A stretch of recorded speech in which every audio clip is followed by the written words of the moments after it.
സംസ്ഥാനത്ത് അതിശക്തമായ മഴ തുടരുന്നു. ഇന്ന് കൂടുതൽ ജില്ലകളിൽ ഇപ്പോൾ റെഡ് അലർട്ട് പ്രഖ്യാപിച്ചിരിക്കുകയാണ്. ഒപ്പം അവധി അറിയിപ്പുകളും ലഭ്യമായിരിക്കുന്നു. ഡീറ്റെയിൽ ആയി വിവരങ്ങളെല്ലാം നോക്കാം. എല്ലാ ദിവസവും അപ്ഡേറ്റുകൾക്ക് ചാനൽ സബ്സ്ക്രൈബ് ചെയ്യാൻ മറക്കരുത്. കൂടുതൽ ആളുകൾക്ക് എത്തിച്ചേരാൻ വീഡിയോ ലൈക്ക് ചെയ്ത് കാണാൻ ശ്രദ്ധിക്കണം. മലപ്പുറം, കോഴിക്കോട്, വയനാട്, കണ്ണൂർ, കാസർഗോഡ് ജില്ലകളിലാണ് റെഡ് അലർട്ട് പ്രഖ്യാപിച്ചിട്ടുള്ളത്.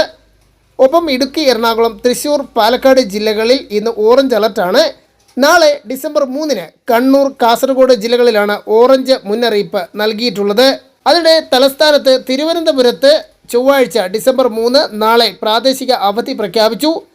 തിരുവനന്തപുരം നഗരസഭാ പരിധിയിലെ എല്ലാ സംസ്ഥാന സർക്കാർ ഓഫീസുകൾക്കും വിദ്യാഭ്യാസ സ്ഥാപനങ്ങൾക്കും നാളെ പ്രാദേശിക അവധി. ഭീമാപള്ളി ഉറൂസ് പ്രമാണിച്ചാണ് ഈ ഒരു അവധി നൽകിയിരിക്കുന്നത്. കാസർഗോഡ് കളക്ടറുടെ അറിയിപ്പ് ലഭ്യമായിരിക്കുകയാണ്. കാസർഗോഡ് ജില്ലയിൽ ശക്തമായ മഴ തുടരുന്നതിനാലും റെഡ് അലർട്ട് പ്രഖ്യാപിച്ചതിനാലും നാളെ ഡിസംബർ 3-ന് എല്ലാ വിദ്യാഭ്യാസ സ്ഥാപനങ്ങൾക്കും, ട്യൂഷൻ സെൻ്ററുകൾ, അംഗനവാടികൾ, മദ്രസകൾ അടക്കം പ്രൊഫഷണൽ കോളേജുകൾക്കടക്കം എല്ലാ വിദ്യാഭ്യാസ സ്ഥാപനങ്ങൾക്കും നാളെ അവധി. മോഡൽ റെസിഡൻഷ്യൽ സ്കൂളുകൾക്ക് അവധി ബാധകമല്ലെന്ന് അറിയിച്ചിട്ടുണ്ട്. മറ്റ് റെഡ് അലർട്ട് പ്രഖ്യാപിച്ച ജില്ലകളിൽ നിന്നുള്ള അറിയിപ്പ് ലഭ്യമായിട്ടില്ല. കൂടുതൽ ജില്ലകളിൽ അവധി പ്രതീക്ഷിക്കുന്നുണ്ട്. കൂടുതൽ വിവരങ്ങൾക്കായി കാത്തിരിക്കുക.